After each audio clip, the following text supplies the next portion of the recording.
Well, my life was out of control. I had been to a outpatient place. I've been to an inpatient place, and I could never figure out that it was me that was the problem instead of everybody else.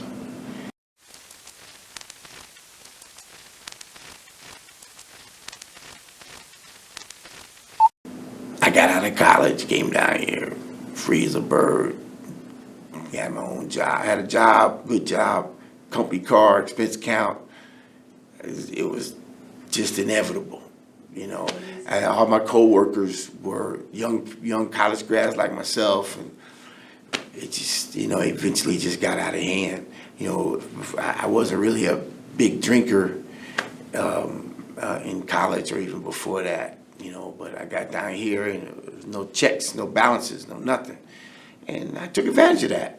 Um, I mean, it got to be just smoking weed a little bit, then buying enough weed to sell to my friends, and then I got introduced to cocaine, which turned into freebasing and crack, and then I started buying that enough to sell to my friends. Then I quit selling to my friends, started doing my own stuff, buying my own product, and then next thing you know, I'm getting high every day I could, and I lost my first job because of it, and I couldn't hold any job after that.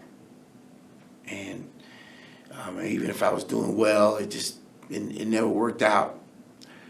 I thought I was having fun. I thought I was doing what I wanted to do, and it further deteriorated whatever I had built up, and it was just no good. It was just no good. No good. There's no thrill in getting high, and now it's even more dangerous than it ever was. But yeah, I have no desire. Now I think about getting high. There's no doubt about that. Every time I get a couple grand thrown at me or $2 thrown at me, whatever it is, I still think about it. But you play the whole scene out. What you gonna do when you run out of money? You don't sold your car, your phone, everything else. And you don't even know what you're buying these days. They sprinkle a little fentanyl on it. You won't see the next day. So, with all that being said, there's no reason to get high anymore.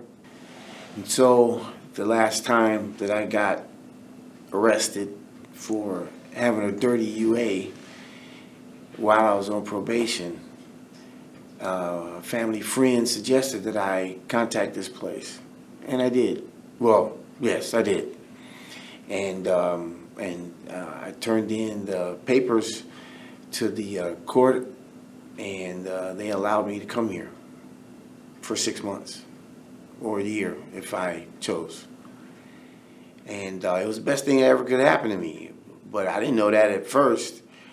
I was still defiant. I didn't actually get involved in my recovery until after the church picnic that August. I got here on July 19th. That's my clean date, 1996. And my best friend came down here with his daughter, and he came down here to see me, just asked me what was I doing, what's going on, and all of a sudden a light appeared somewhere in my mind that, and I attribute it to the Holy Ghost. I finally allowed him in, and from that point on, it changed. Instead of reading novels over at the house, I started reading my recovery material, and I started getting serious about what I was doing. And because my plan to get here, when I got here, was I was going to wait him out. And then when 6 months got here, I was going to get out of here and go get high again. But that was not to be. And I started to get serious about what I was doing. And I guess I realized that I wanted my life back because the devil had it. And I was praying on his altar instead of the altar of Christ. I had tried everything else, and it wasn't working because I was still getting locked up. So that's how I got here. That's how I got here. And that was the beginnings of my recovery. And I thought it wasn't going to be fun or enjoyable to not be high during every occasion that I could. So it's different now. I came out of the program pretty good, I thought. I had the tools to make it, but there were still some things. I guess I got crossways with the aftercare people because I had signed up for that, and I got bounced out of aftercare after 2 days. It's crazy, but I knew that that wasn't going to get me. I knew that I had what it took to be a successful citizen. And so I just went home and kept doing stuff. I kept coming down here. I was down here at the church 4 or 5 times a week. I was going on my recovery meetings. I had a recovery home out in Capel. And made friendships even there and other places that I have friends to this day. When I got to 2 years clean, I started volunteering down at the Divert Court under Judge Crusoe, and that was a good thing. That was a good thing to help my recovery. And I got some lifelong friendships out of the people that were sponsoring there. ARMS has, they have helped change thousands of people's lives. They're putting families back together. And they're very successful in doing that. It's been over almost 30 years. I forget the dates, but I got here when they were like around year 6. And I'm very, very grateful for that. But it changed my life. In turn, it changed my family's life. And then it starts changing all lives all around you. So there's hundreds of people that I've been able to touch just because I stopped getting high. And now people come to me and ask me, well, my son is blah, blah, blah, blah, blah. I tell you, I was on a trip, business trip, and this lady came to sit next to me. She was coming down here to adopt a child, and she didn't know nothing about where to go or whatever. So when I got picked up, we took her to the hotel, and I talked to her and gave her, some directions about where to go. She named the child after me. I mean, who does that? Who does that?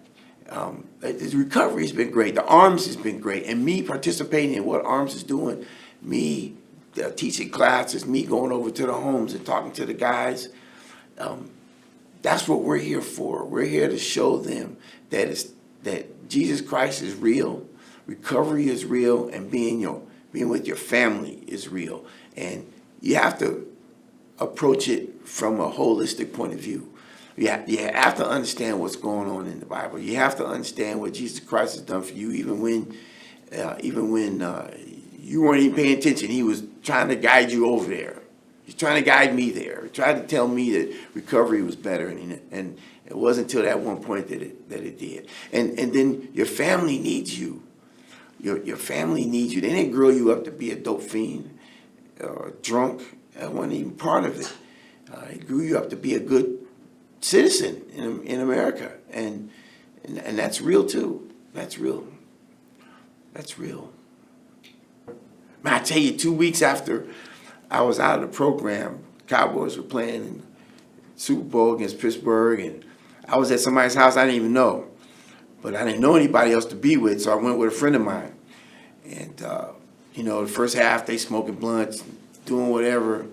And I just went up to the guy, I didn't even know him. I said, "Hey, look, I just got rehab 2 weeks ago, man. Can y'all not smoke in here?" And that is his house. He could just told me to leave, and I was prepared to leave, prepared to just hit the door. But he says, "Man, thanks for telling me." And then when they wanted to smoke weed, they went outside. He went outside his own house because I was taking care of my recovery. That's what I was doing, and I didn't want to get high anymore, especially after 2 weeks. Oh my God, that was just not. But after that, my probation was smooth as silk. I mean, I gave them people 7 dirty UAs, and even after the judge pointing her finger at me. Judge Lionel McDaniel, and we're still friends today. And I tell you, I mean, if I saw she asked me to talk to her kid or one of her nephew, I think it was having trouble. You know, you just never know where the help or people ask you to help comes from. And one time I went to I was 9 years clean, and I went back up to her court, and when she saw me come in and sit down, she says, "Okay, everybody, we're going to take a break," and they took all the prisoners back.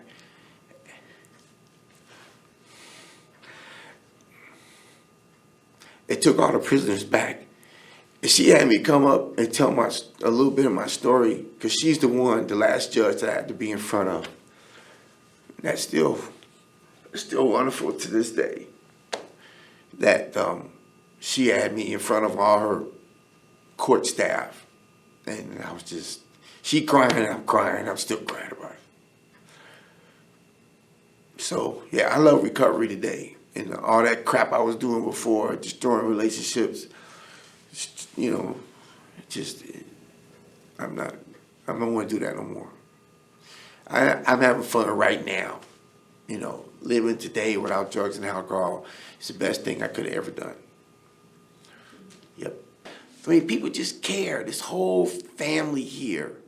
If you let yourself become involved here, even, you know, because it wasn't just all rosy peachy. I mean, you know, but this is just life. It's just, and they're concerned about you keeping your life together. That's why their tithes and offerings allowed this, you know, under Reverend Smith's vision, allowed this program to even exist. Where would I have been without this place? Nowhere. Because I had been other places and I didn't get it. I didn't get it, but I got it here. And that's why I'm still here. And I'm still going to be here until my time, my calling. I love this place. I love this church. I love the program. And God bless them.